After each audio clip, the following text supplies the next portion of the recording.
Where does where does inspiration come? Hello and welcome to Titanium Talks Tarot, and today I will be doing another insight, right?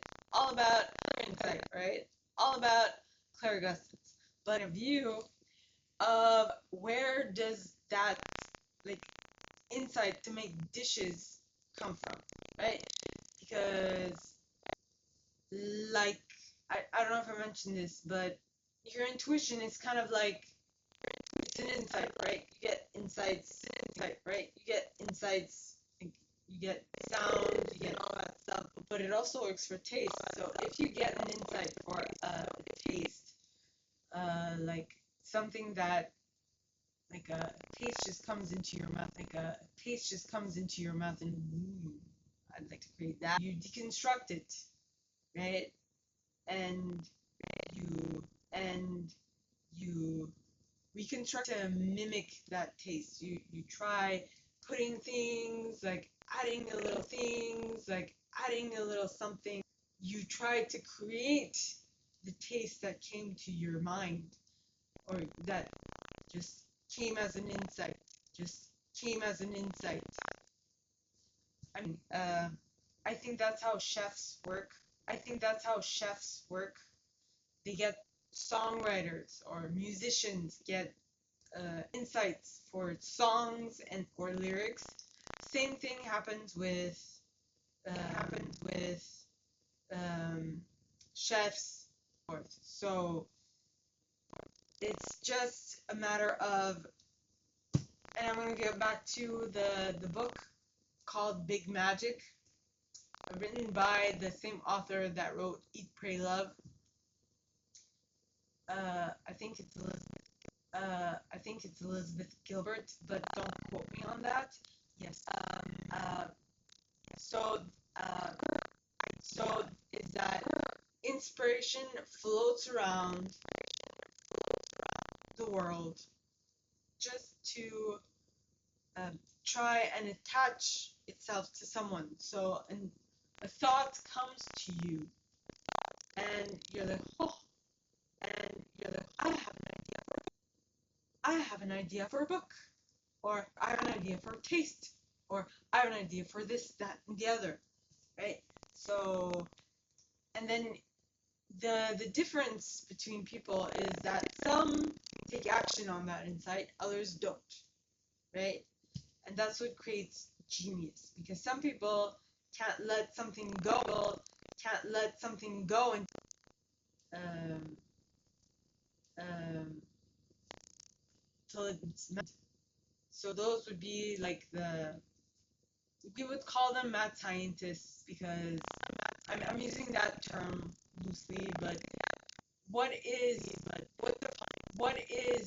what the someone who is so engrossed in what they're doing. Thinking of Tesla, right?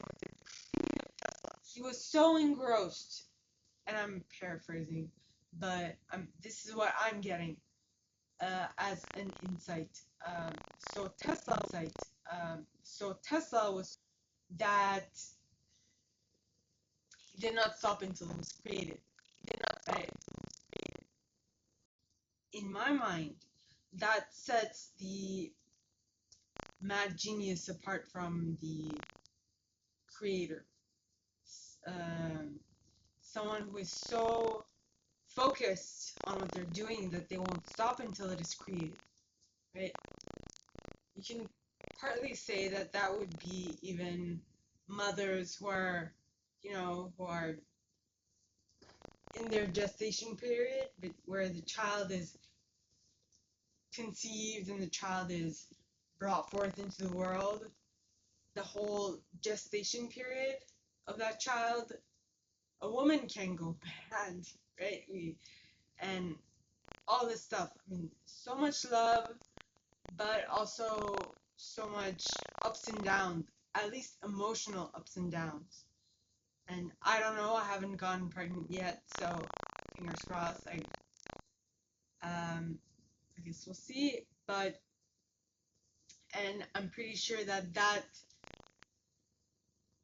um, that reality that I haven't experienced yet will actually give me some insight into different aspects that I haven't yet experienced myself. So, what that indicates is that everything comes together for you once you've experienced it yourself. So, I mean, this, I'm hoping this is not just theoretical mumbo jumbo. Well, that last bit might be, but in my mind, okay, Claire Gustins is as much a, a ability as it is something that you can create. Because something that another coach of mine says, Chris Duncan talks a lot about this, is that the imagination is a very strong tool in regards to intuition. And it's, it's a very fine line between imagining something and creating something. Because the only difference, and I'm paraphrasing at this point, but for you to really be able to bring something down into existence is to first imagine it, to see it on your mind's eye or in your mind's eye. That is clairvoyance.